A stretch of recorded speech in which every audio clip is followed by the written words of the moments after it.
سبحان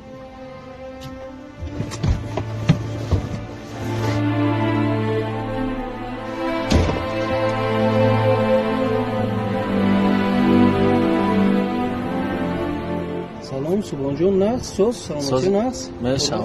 شما چه کردید سبحان جون به این احوال چه خیلی فهمونم یک صدمه نخوش خدا چونین میخواست است هیچ گپ نیست سبحان جون زیگ نشه همش میگذره انشالله همش سوز میشه و این طرفو با کجا روونه با خونه با خونه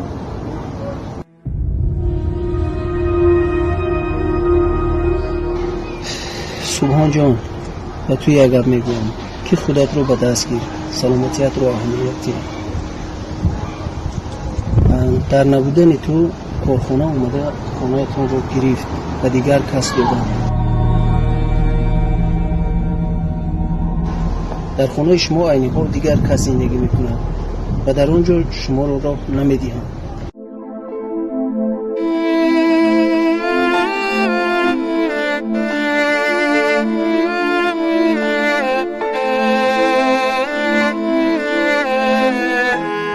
من میدونستم که خونه رو میگیرم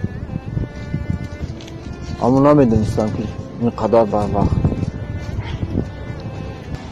خیلی هیچ گپ نیست سبحان جان زیغ نشه